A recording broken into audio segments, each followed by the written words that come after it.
ina ma a ce kai ne farkon gani, da ban yi kukan ƙauna ba. Bismillahirrahmanirrahim, da sunan Allah mai rahama mai jin ƙai. Inuwar aure kashi na 18. Usman ya ja kujera ya zauna. Sunana Usman Muhammad, yayan Maimun. Aisha ta ce sunana Aisha Angel, mijinta cousin ɗina ne. Maimun kamar za ta kuka ta ce, Usman wallahi sai daga bana yanke ya faɗi. Tun safe ina tsoron samun wannan kiran. Aisha ta ce tashi zaki kije, ki ba da haƙuri. Mikewa ta ya sanye ta nufi ɓangaren Abu ta bar Usman tare da Aisha. Kamar wacce ba ta talaka ta shiga falon Abi da Amini sai kuma Hajiya Kaka. Sai da gaban ta yanke ya faɗi ta zame a ƙasan kujera ba tare da tayar da sun haɗa idanu ba ta ce barka da warhaka. A nan ne muka tsaya yanzu kuma za mu ɗora. Abi ya murtuke fuska ya ce dagowa sake ki kalle ni tunda har ke babu wanda ya isa da ke. Abin da kike so shi kike yi, da aurenki ki ɗauki ƙafa ki ce kamfanin tsohon mijinki.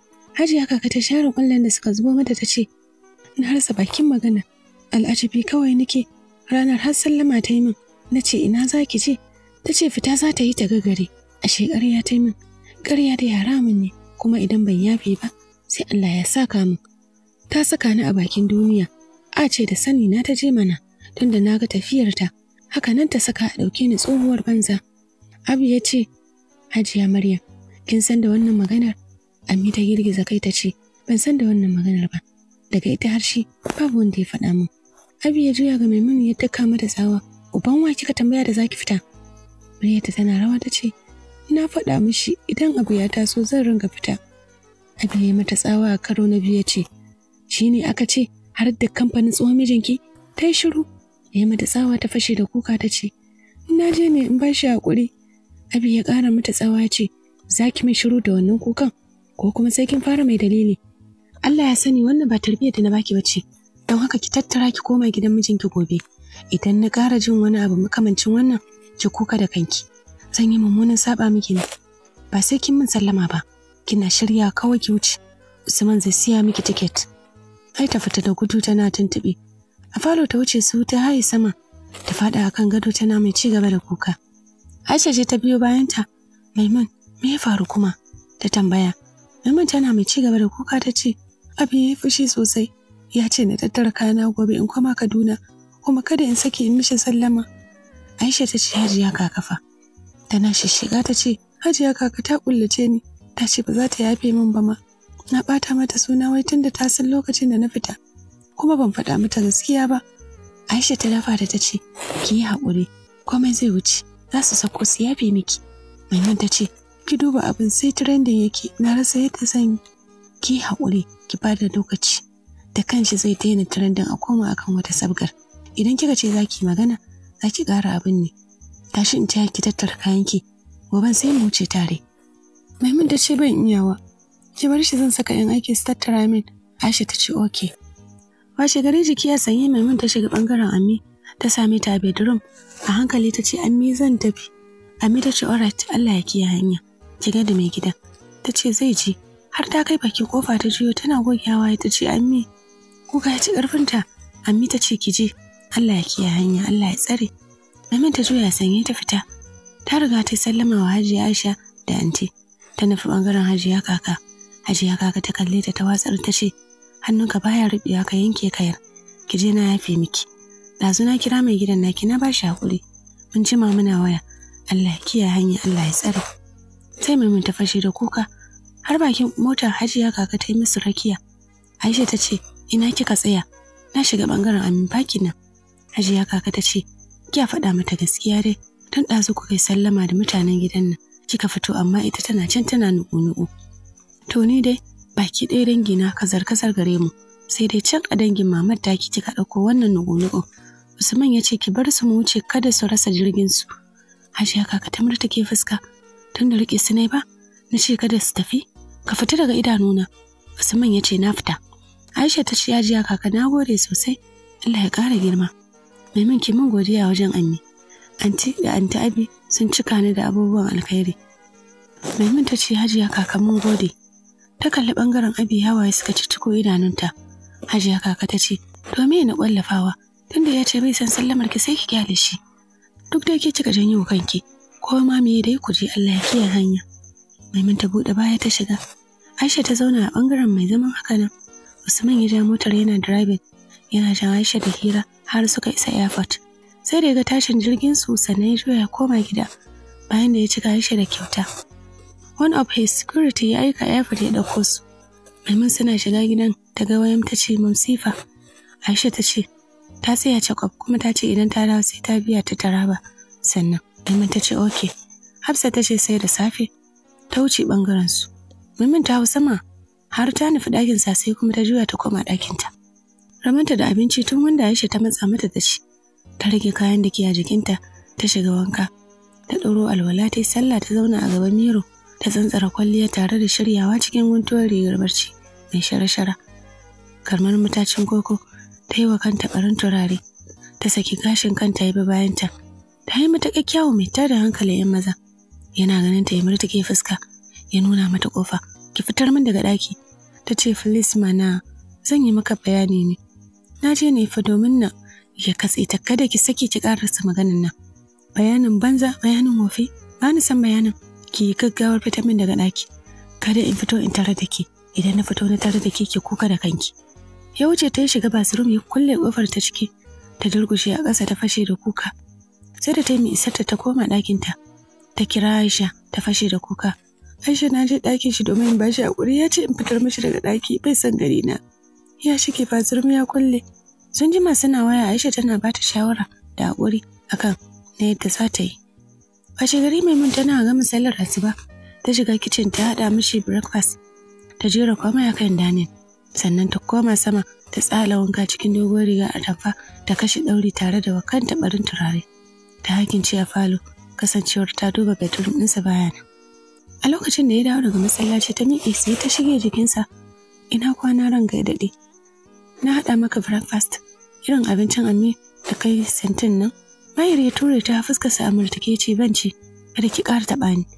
Maimun ta turo baki irin abincin ammi ne fa wanda ka ce kana so. Mayar ya fusata ya rufe ta da faɗa. Na ce miki ban ci yana dole ne abincin ammi ne idan ina so zan buga mata waya ta girka min in ce har in taho da wani. Ta ware idanu ta ce har ka sina? Ya taso mata ina da kuɗin jirgi ai. Ya raba ta gefen ta ya wuce ya bar ta sake da baki. Tana tura abinci a baki tana hawaye gashi kuma ya daɗi. Ta tattara sauran abincin ta baiwa 'yan aiki kawai. Wajen karfe 12 ta shiga kicin ta girka mishi fried rice sinasar da miya ta haɗa mishi zoɓo ta yi fefe cikin ta jera komai a dining table sannan ta wuce sama ta yi wanka tare da ɗauro alwala ta yi sallah azahar ta bata lokaci ta tsala kwalliya cikin riga da skirt ɗan kanti ta hakimci a falo tana jiran shigowarsa. Yana dawo daga masallaci ta tare shi tare da saka hannunta a cikin wandonsa tana yawo da shi ta ce na gama abincin rana. Mahir ya ture mata hannu. Na ce ki matsa ki fana hanya na wuce. Za ta yi magana ta kama ta tsawa da sauri ta matsa. Ya wuce ya bar ta tsaye. Ta rasa abin da yake mata daɗi. Damuwa ta hana ta cin abincin sai dai masu aiki ta miƙa mu. Da daddare ta koma shiga kicin ta yi musu tuwon dawa miyar kuka wadda ta ji naman kaji. Ta fefe cikin tun da ya tafi masallacin sallar magariba dai bai dawo ba. Ta shiga ɗakinsa ta gyara ta jera mishi abincin a can kafin ta koma ɗakinta ta tsala wanka ta shirya cikin guntuwar rigar barci mai shara-shara. Babu abin da ba a hangowa na jikinta. Babu abin da ta saka a ciki. Ta shiga ɗakinsa ta hakince a kan kujera. Ya yi turus ya mata kallo ɗaya ya kawar da kai. Da kakkausar murya ce ki fita min daga bedroom. Ta ce na yi maka girki na kawo maka har anan. Ki tattara girkin ki fice tun bai saka ni amai ba. Na ce ban son ganin ki abincin ma ban ci. Ji ta hawaye sun ci goyi idanunta akan cewa da ya yi girkin ta zai saka shi amai. Abin da ta ɓata lokaci wajen girka mishi sai ta murar da ci fuska ta ce ya Mahir ya da kama da tsawa ya kama hannunta ya tura ta waje sai kuma ya tsaya ya ce dawo ki tattara girkin ki wuce da shi bana ci. Ta miƙe kafaɗa ta ce Filis ka ci saboda kai na girka fa kuma na ce ban ci ki tattara abinki kawai. Ya tattara kulolin abincin ya dungure mata a gabanta. Yana koma ciki hango jog ya yi wal da shi sai a jikinta ya ɓata rigar da ke jikinta Bata san lokacin da ta fashe da kuka ba, ya banko mata kofar ya kulle ta ciki. Sai ta durƙushe tana mai ci gaba da kukan. Sai da ta mai isarta, sannan ta tattara abincin ta mayar kicin. Ta kira Aisha ta sanar da ita abin da ya faru. Na yi mishi girki bai ci ba, ya ce baya son gani na. Na gyara bedroom ɗinsa na kai mishi abincin dare har ɗaki. Ya koro ni ya watso min abincin waje. Ya yi bal zoɓo ya ɓata min riga. Ko kallon kwalliyar da na bai ba. Ta ƙarasa magana tana mai ƙara sautin kukanta. Aisha ta ce ki bashi lokaci zai sauko. Washe gari ta haɗa breakfast bai ci ba. Ta girka abincin rana amma ko kallon inda yake bai ba. Bata karaya ba ta girka abincin dare. Tana mishi nokin a ƙofa ya banza da ita. Sai ta fashe da kuka ta wanke fuskarta ta zura a baya ta yana mayafi. Ta fita zuwa ɓangaren Uncle Salman. Ko kallon mutanen da ke a falon ba ta yi ba. Ta wuce ɗakin Aisha. Tana ji suna wulmata ta yi banza da su ta iyale su. Ta fashe da kuka Aisha ta buruɗe tana tambayar ta abin da ya faru. Kuka ya ci ƙarfinta. Ta kasa magana. Hankalin Aisha ya tashi. Na bani. Kada wani abin ne ya faru again. Tana mai ci gaba da kuka ta ce, ban san yadda yake son yi da shi ba. Ya ki sauraro na. Ya ji abin da ya faru. Na ba shi haƙuri ya banza da ni. Na yi abinci ya ƙi ci. Na yi kwalliya bai kalla ba. Idan ya gaji da ni ne ya faɗa na koma gidanmu ma. Aisha ta ce ki ƙara haƙuri. Abin ne har yanzu trending yake. Dole zai ji haushi. Ki ƙara ba shi lokaci. Maimun ta ce Filis ki mishi magana min. Aisha ta ce na yi mishi magana. Ya nuna bai shi daɗi ba. Da ta tsakaninki da shi ne. Babu ruwana. Ki yi haƙuri. Gobe zan shiga makaranta. Amma jibi idan Allah ya kai mu zan shigo sai mu ga yadda za mu bullo al'amuran. Ta tashi ta shiga bathroom ta wanke fuskar ta. Aisha ta ce mu je in raka ki. Maimun ta ce nawa ki bar shi. Maimun tana fitowa daga bangaren Uncle Salman. Najibu ya hango ta ya biyo ta da sauri kafin ta ankara sai dai ji ta yi. Ya matse ta ta baya. Ta saka hannu ta ture shi tare da wanke shi da mari har sai da ya sunkuya. Najibu ya dafa kuncinsa ya ce ni ki kamara. Maimun ta ce ko za ka rama ne yanzu in yi ƙasa-ƙasa da kai. Daga yau ka gama ture mata a lungu. Najibu ya ce ba zan rama ba amma sai kin yi nadamar mari na da ke kai. Maimun ta yi mishi kallon ƙasƙanci ta tofar da yawu ta ce ba na tare da nadama. Ta wuce ta bar shi riƙe da kunci. Ranta a matuƙar ɓace yake. Da har ta wuce ɗakinta. Washe gari tun da ta tashi bata fita ba, haushin komai take ji. Da daddare abin ya taso mata kamar wacce aka tsikara. Ta miƙe ta nufi ɗakinsa. Yana zaune ya ɗago yana kallonta. Ta kalle shi ta watsar. Miƙewa ya nuna mata ƙofa da murta ke fuska ta ce ban fita. Ta zauna tana cika tana batsewa. Ya taka mata tsawa. Na ce ki fitar min a ɗaki. Ta ce ban fita. Ɗakin mijina ne. Don haka babu wanda zai kore ni na fita. Ban san yadda kake son yi maka ba. Ka saya in maka bayani kaki. Na baka hakuri ka kore ni. Na yi abinci kaki ce ne kwalliya baka kalla ba. Don haka ba zan fita ba. Fitar ta wata ƙarfi ce kuma baka da shi. Ko tuwon ƙarfi ka ce baka iya fitar da ni. Bai san lokacin da ya murmusa bai ce saboda kina ganin kin fi ni ƙarfi shine kike ganin ban isa da ke ba. Ta ce oho da hannu ɗaya ya rike ta ta kasa kwacewa. Mamaki ya kama ta. Bata ƙara shan mamaki ba sai da ya ɗaga ta sama ya watsar da ita waje ya mai da ƙofa ya rufe. Ta fara idanu tana mamakin lokacin da ya wannan ƙarfin. Ta fasa ƙara tana dukan ƙofar. Ko ka buɗe ko na ɓalle ƙofar ya banza da ita ƙyale. Ta zube a ƙasa tare da fashewa da kuka. Washe gari baƙi Hajiya iya ta shigo da su suna ta gori akan abin da ya faru. Hajiya iya ta tasa Mahira gaba akan sai ya saki Maimun. Maimun ta kai wuya duk haushin da ya cusa mata ta sauke shi a kansu. Babu shiri kowanne ya kama gabansa. Mari ya juya ya wuce ɗakinsa ta bi shi a bayansa ya ce me kuma ta fashe da kuka. Dama ban da mutunci a wurinka dangin sun zo har gida sun cin min mutunci ashe dama zargi na kake yi. Mahira ya ce wa ce ina zargin ki. Na yarda da ke Maimun ban taɓa shakku a kanki ba ban taɓa zargin ki ba. Ƙaryar da kika min shine ya bani haushi. Sannan wai har kina da ƙarfin halin da zaki shigo ɗaki na ki ce ba ki fita. Da ta ban isa in fitar da ke ba tun da ba da ƙarfi ko. Alhamdulillah ni ba sakaran namiji bane ba. Tun daga ranar da kika fitar da ni daga ɗakin ki na dage har sai da na tabbatar na fi ki ƙarfi. Maimun ta yin rene da idanu ta ce ka yi haƙuri ba zan ƙara ba amma idan ba haka zargi na me yasa kake fushi da ni saboda ina kishin ki ne. Maimun ta ce ka yi haƙuri ba na son na lalata komai shi yasa ban sanar da kai ba. Na ce ne domin in ba shi haƙuri akan abubuwan da suka faru na saka shi a damuwa akan abin da baya da laifi. Ban je da motata ba shine ya saka a maido ni gida. Ɗaya hoton kuma ruwa ne ake shi yasa yi mani rumfa da kwat dinsa. Ina roƙonka da girman Allah kai haƙuri hakan ba zai sake faruwa ba. Mayar ya ɗan kalle ta. Ta maraice fuska sai da ya murmusa sannan ce aurat ya wuce. amma daga yau kada ki ƙara sha kina mishi son da baki taɓa wa kowa ba. Ki bar abin ki a ranki ba sai kin faɗa ba. Ya buɗe closet ya zaro wuntuwar rigar bashi mai shirye-shirye miƙa mata. Ki wanka ki saka ta kuma kada ki saka komai a ciki. Ki zo in faɗa miki wani abu. Ta gane zancen sai ta turo baki ta ce meye? Ya ce idan kika dawo zan faɗa miki. Kada ki kwalliya. Ko da baki kwalliya ba da kyawunki. Ta ce an gama ran kai daɗe.